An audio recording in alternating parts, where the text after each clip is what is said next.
Kejaksaan Negeri Bojonegoro menetapkan 2 orang tersangka kasus dugaan korupsi mobil siaga Desa Bojonegoro pada Kamis malam 15 Agustus 2024.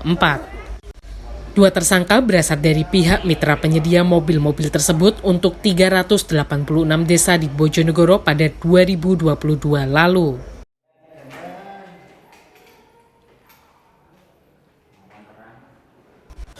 Tersangka ditetapkan atas nama Syafatul Hidayah selaku sales head dari PT United Motor Center atau UMC dan Ivon selaku branch manager PT Sejahtera Buana Trade atau SBT. Setelah menjalani pemeriksaan selama 6 jam di kantor Kejari, keduanya dibawa keluar dengan rompi merah sekitar pukul 8 malam. Kasih Pidana Kasus Kejari Bojonegoro Aditya Sulaiman menjelaskan PT UMC dan SBT menyalahi prosedur penyediaan mobil dengan menawarkan program cashback. Berhubung dana pengadaan mobil tersebut bersumber dari APBD Bojonegoro, seharusnya potongan harga yang ditawarkan masuk ke dalam kas negara. Kerugian negara yang disebabkan oleh dugaan korupsi ditaksir lebih dari 5 miliar rupiah dengan rincian kerugian 1 miliar 35 juta rupiah dari PT SBT dan 4 miliar 320 juta dari PT UMC. Para tersangka dikenakan pasal 2, 3, 5, dan 11 Undang-Undang Nomor 20 Tahun 2001 tentang perubahan atas Undang-Undang Nomor 31 Tahun 1999 tentang pemberantasan tindak pidana korupsi dengan ancaman hukum 20 tahun penjara. Jadi pada hari ini, hari Kamis tanggal 15 Agustus 2024, bertempat di Kejaksaan Negeri Bojonegoro, kami tim penyidik bidang tindak pidana khusus Kejari Bojonegoro telah melakukan penetapan tersangka dan penahanan terhadap dua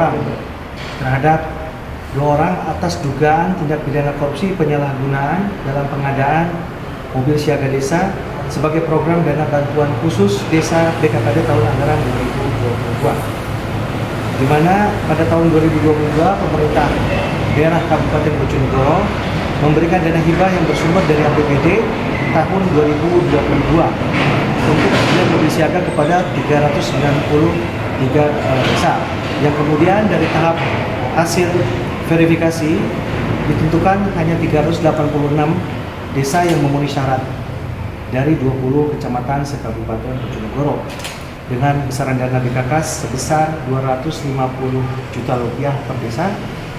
Dan untuk total keseluruhan dana ini berjumlah 96 miliar 500 juta rupiah. Selanjutnya guna menindaklanjuti program tersebut, ada dinas teknis yaitu dinas sosial selaku instansi teknis dalam penyaluran BKKD mobil siaga, yang mana dinas tersebut membuat juknis yang di dalamnya menentukan spek dari mobil tersebut. Dalam pengadaan mobil siaga terdapat 2 penyedia utama yaitu PT SBT dan juga PT UMC, yang mana dalam hal ini telah menyalahi prosedur pengadaan barang dan jasa sebagaimana diatur dan dalam ketentuan perundang-undangan.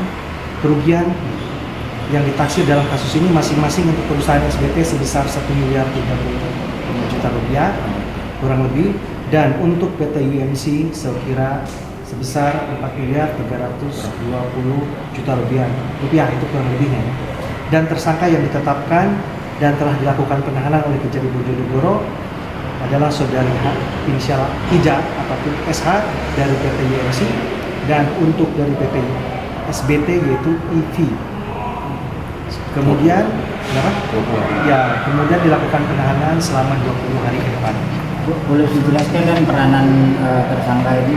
Ya, mereka merupakan untuk Ida itu sebagai sales head di PT UMC, sedangkan saudara Ivi itu menjadi seorang branch manager di PT SBT Surabaya.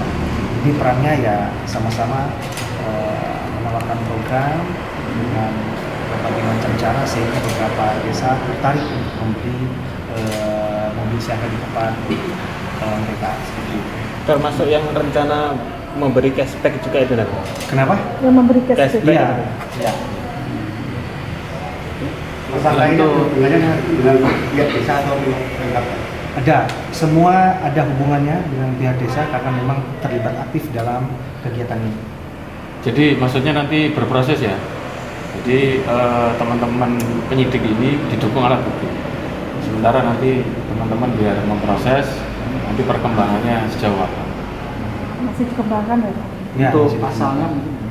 Ya.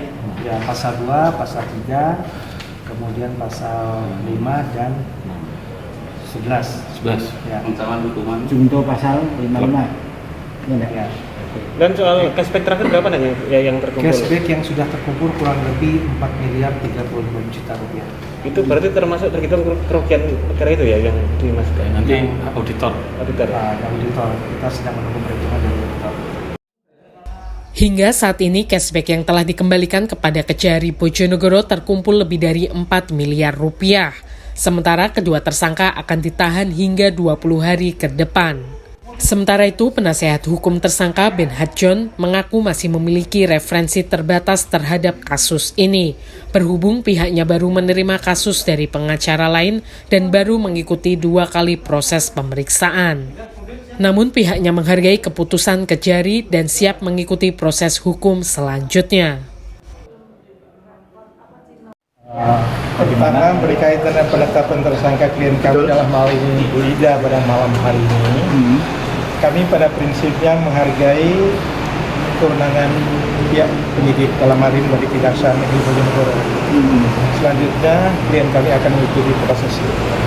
Untuk sementara komentar saya sesingkat tidak terlalu panjang. Pak, klien dengan ini statusnya di kantor sebagai apa ya? Oh, sebagai sales. Oh, sebagai sales ya. Dan seharusnya dengan ini merasa dijadikan korban nggak sih Pak? Begini, saya ini baru mengikuti sebagai kuasa hukum ini barusan saja, karena dulu ditangani oleh pengacara atau lawyer yang lain. Jadi saya masih punya referensi substansi yang sangat terbatas. Jadi saya belum bisa berbicara banyak menyangkut substansi perkara ini. Karena saya juga baru menerima kuasa dan baru mengikuti proses ini dalam 2 kali pemeriksaan saksi dan kali ini tersangka.